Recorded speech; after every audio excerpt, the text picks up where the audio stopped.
Sejam muito bem-vindos para mais uma edição do nosso queridíssimo Plantão JN, o lugar mais confiável para obtenção de notícias e informações a respeito da última semana. Então, fica com a vinheta.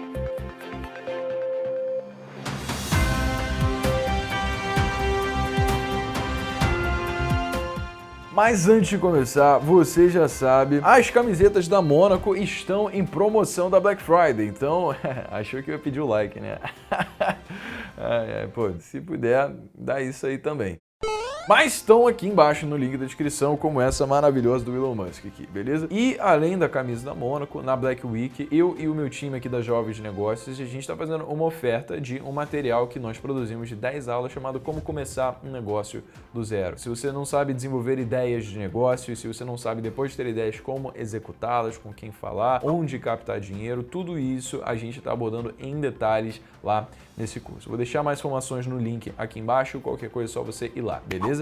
Então vamos lá para a primeira notícia. As coisas mudam rápido, meus amigos. No último Plantão JN, a gente trouxe a notícia de que Elon Musk, o CEO da SpaceX e da Tesla, tinha se tornado o terceiro homem mais rico do mundo, ficando atrás somente do Jeff Bezos e do Bill Gates. Mas o cara tá numa corrida, irmão, que ele não tá cansado não. Ele acabou de passar o Bill Gates, se tornando aí, né, o segundo homem mais rico do mundo. Porque, de novo, o seu patrimônio disparou em somente um dia, aumentando, 7,2 bilhões de dólares nesse único dia. E aí, nosso queridíssimo homem de ferro da vida real ficou com um patrimônio de 128 bilhões de dólares hoje. E aí, a gente se pergunta, mas por que isso aconteceu? Por quê? Porque no dia 16/11, a Tesla recebeu a notícia de que iria finalmente entrar para o índice S&P 500, que é um índice que contempla aí as maiores empresas dos Estados Unidos. E aí, para fazer parte dos Estados Unidos, a empresa precisa cumprir alguns requisitos que são bem vistos pelos investidores, como por exemplo, ter a sua sede nos Estados Unidos, beleza, possui um valor de mercado de pelo menos 6,1 bilhões de dólares, a Tesla com isso está suave, ela está valendo mais de 500 bilhões, negociar a maioria das ações em free float, ou seja, ter a maior parte das suas ações, mais 50%, abertas para o público comprar, sendo negociadas ali na Bolsa de Valores, estar negociando ações na Bolsa de Valores em pelo menos nos últimos 6 meses. O valor mínimo de negociação durante esse período tem que ser pelo menos 250 mil dólares, que na Tesla isso aí deve acontecer em 1 hora. E também ter um resultado positivo por pelo menos 4 trimestres consecutivos, que foi exatamente o que a Tesla finalmente conseguiu fazer. Então isso é muito bem visto para os investidores. Por quê? Porque simplesmente a Tesla se mostrou ser uma empresa de boa gestão? Também, isso faz os preços aumentarem. Mas o fato dela entrar no índice faz com que muitos fundos que replicam o S&P 500 acabem precisando comprar Tesla para replicar o índice. Ou seja, pela lei da oferta e da procura, cara, você tem uma procura enorme por ativos de Tesla, o que faz também com que os seus preços se valorizam simplesmente porque a Tesla entrou no índice. Elon Musk, vocês terem uma ideia, o cara tava com ano passado com patrimônio de 20 bi dólar e agora 100 bi a mais, quem diria? Próxima notícia, o nosso governo precisa arcar com uma dívida de 600 bilhões de reais agora no primeiro trimestre de 2021. Diferente do que o Paulo Guedes previa no início ali do mandato do Bolsonaro, a dívida pública interna, ou seja, é o dinheiro que o Brasil deve para pessoas que compram títulos da dívida brasileira, deu um belo de um pulo esse ano. E a gente sabe por quê, porque obviamente o governo precisa arcar com medidas assistencialistas para ajudar a população em momentos de crise, como foi basicamente a pauta de todos os jornais ao longo de todos os dias desse ano. Mas uma hora a conta chega, né? E chegou na forma do vencimento de títulos do Tesouro que foram ofertados aí pelo governo para ele conseguir ter recursos para financiar todas essas medidas assistencialistas que ele teve que fazer esse ano. E só para você ter uma ideia, esses 600 bi são só da dívida que vence. A dívida interna total brasileira já está em 4,4 trilhões de reais, ou seja, esses 600 bi só representam 15% da dívida. Putz, que merda. Beleza, vai quebrar o Brasil? Então, parece que o Banco Central já está devendo 200 bilhões de reais para o Tesouro Nacional, então o Tesouro Nacional vai usar esse dinheiro para amortizar a dívida. E também outros 100 bilhões de reais que serão pagos pelo BNDES e outras estatais. E aí, né, beleza, amortizou 300 bi, quer dizer que conseguiu pagar direitinho lá 300 bi, sobraram 300 bi. Aí, de fato, esses outros 300 bilhões, como é que você consegue pagar? Você paga rolando a dívida, ou seja, você contrai novas dívidas para pagar as dívidas antigas. Ah, Breno, mas isso não aumenta a dívida? Olha, então, assim, aumentar não aumenta, porque ele vai estar, na verdade, quitando uma, contraindo a outra, ou seja, ele basicamente vai ter um prazo maior para pagar. Isso se chama rolagem. E aí, quando perguntaram para o Guedes o que ele achava disso, ele falou exatamente o seguinte: o atual governo está relativamente equacionado, e completou dizendo: não achamos que estamos em situação dramática. Tudo bem, mas falando em situação dramática, vamos para a escassez de matéria-prima no nosso país. Algumas semanas atrás, a gente trouxe aqui no Plantão JN uma notícia falando sobre a retomada do setor industrial no Brasil. E aí, somente em setembro, ele conseguiu retornar ao nível que ele estava em fevereiro, justamente depois de fevereiro ter caído 27% no ano. Isso é bom, só que tem um problema.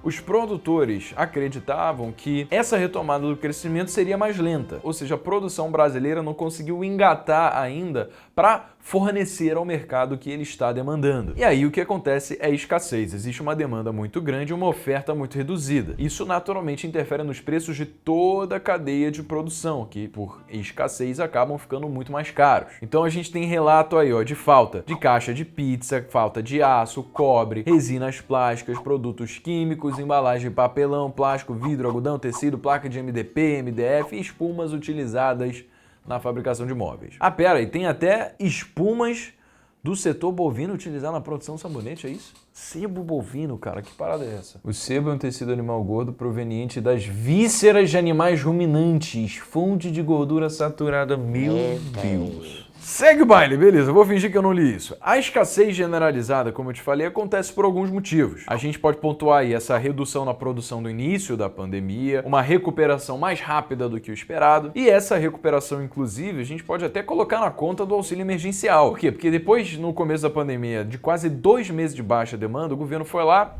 e injetou 300 bilhões de reais para favorecer mais 66 milhões de brasileiros. E, cara, praticamente todo esse dinheiro foi utilizado em consumo. Então é aquela coisa, né? Alta da demanda não tem oferta suficiente para suprir. E outra coisa que pode ter favorecido a recuperação foi, pasme, a alta do dólar. Como assim? A gente sabe que os efeitos da pandemia ocorreram no mundo inteiro e, por isso, muitos investidores inseguros em uma economia com sérios problemas políticos e de um país subdesenvolvido, né? Esses investidores tiraram o capital do Brasil e mandaram para o país onde eles veem uma segurança, que é os Estados Unidos. Então, de novo, pela lei da oferta e da procura, se tem muita gente vendendo real para comprar dólar, o dólar explode e o real desaba. Só que a diminuição da produção também aconteceu no mundo inteiro, porque todo mundo parou de produzir. Ou seja, a demanda externa por commodities brasileiras explodiu. E aí teve um forte aumento das exportações, também influenciados pela desvalorização do real, porque, cara, num aumento de demanda do mundo inteiro e um real absolutamente desvalorizado, ou seja, barato, faz com que os commodities que todo mundo precisa também fiquem mais baratos ainda. Resultado, aumento das exportações. Mas, para os produtores, justamente por eles estarem conseguindo vender muito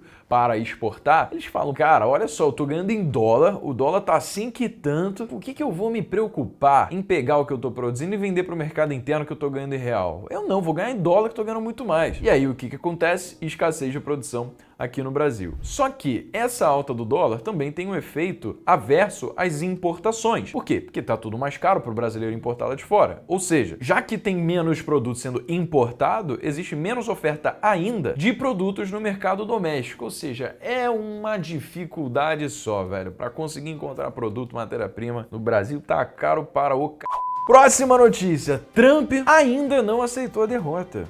Gente, o cara não se toca, mano. Nessa segunda-feira, o Trump utilizou seu meio de comunicação preferido, o Twitter, para sinalizar o início da transição formal do seu governo para o governo do Biden. Mas, apesar dele declarar que houve esse início da transição, ele aproveitou para afirmar que ainda não aceitou que ele perdeu as eleições. No Twitter, ele, traduzindo, né, falou assim: nosso caso continua fortemente e nós vamos continuar com uma boa briga.